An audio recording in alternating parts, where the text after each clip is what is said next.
नमस्कार, आप देख रहे हैं महानगर समाचार। मैं हूं आपके साथ श्वेता। तो चलिए रुक करते हैं आज की बड़ी और प्रमुख खबर पर।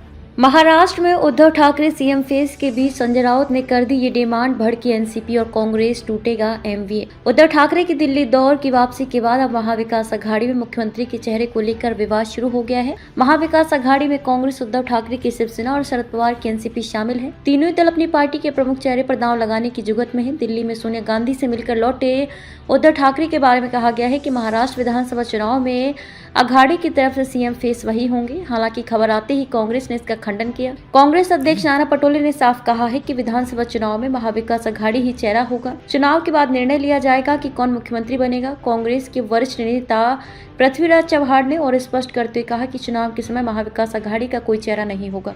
संजय राउत सीएम फेस पर डटे। महाराष्ट्र में उद्धव सेना के सहयोगी दल शरद पवार की एनसीपी ने साफ कह दिया है कि चुनाव में कोई चेहरा नहीं होगा। कांग्रेस की भी यही भूमिका है। नाना पटोले ने कहा कि उद्धव ठाकरे सीएम चेहरे के लिए दिल्ली नहीं गए थे। उन्होंने कहा कि महाविकास अघाड़ी ही मुख्यमंत्री पद का चेहरा है। दूसरी ओर संजय राउत ने एक बार फिर इस बात पर बल दिया कि महाविकास अघाड़ी को विधानसभा चुनाव से पहले सीएम पद चेहरे का ऐलान करना चाहिए। दिल्ली के दौरे ने मचाई हलचल। पृथ्वीराज चव्हाण ने कहा कि हम चुनाव में किसी का चेहरा पेश कर नहीं उतरते, हम घोषणा पत्र को सामने रखकर चुनाव लड़ेंगे। सांसद संजय राउत ने इस बात पर बल दिया कि विपक्षी गठबंधन महाविकास अघाड़ी एमवीए को विधानसभा चुनाव से पहले महाराष्ट्र में मुख्यमंत्री पद के चेहरे का ऐलान करना चाहिए। उनकी ये टिप्पणी पार्टी अध्यक्ष उद्धव ठाकरे द्वारा कांग्रेस के शीर्ष नेताओं के साथ हुई बैठक के बाद आई। उद्धव ठाकरे ही क्यों हो अघाड़ी के सीएम फेस। महाराष्ट्र में अक्टूबर में विधानसभा चुनाव होने हैं। ये पूछे जाने पर कि क्या वह शीर्ष पद के लिए ठाकरे की उम्मीदवारी पर जोर दे रहे हैं, संजय राउत ने सीधा जवाब देने से बचते हुए कहा कि उनकी पार्टी के अध्यक्ष और कांग्रेस नेता राहुल गांधी केंद्र में भारतीय जनता पार्टी के नेतृत्व वाली सरकार की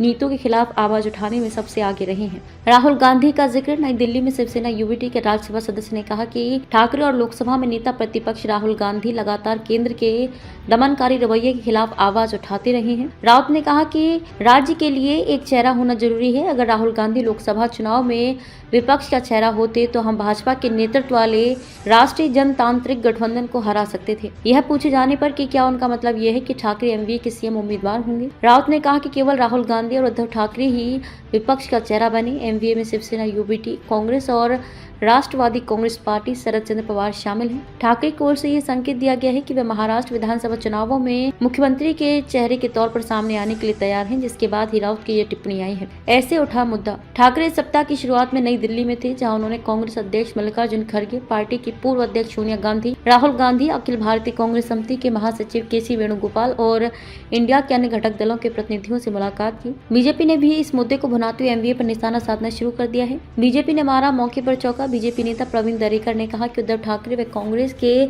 मतभेद अब तक केवल सतह पर दिखाई दे रहे हैं, लेकिन जल्द ही ये मतभेद गंभीर रूप ले लेंगे। उन्होंने कहा कि उद्धव ठाकरे विधानसभा चुनाव में सीएम का चेहरा बनने के लिए दिल्ली गए थे और इधर पृथ्वीराज चव्हाण ने कहा कि चेहरा बाद में तय होगा। इससे समझ में आ गया कि भविष्य में महाविकास अघाड़ी में क्या होने वाला है। उन्होंने संजय राउत को लेकर भी अपनी बात रखी। उन्होंने कहा कि संजय राउत को अपनी औकात में रहकर बोलना चाहिए, उनको किसी की औकात की बात नहीं करनी चाहिए, क्योंकि ये महाराष्ट्र की संस्कृति और परंपरा के खिलाफ है। लेकिन संजय राउत अब भटके हुए हैं और अब बेताल जैसा बोल रहे हैं। खबर के अंत में खबरों में अब तक के लिए बस इतना ही।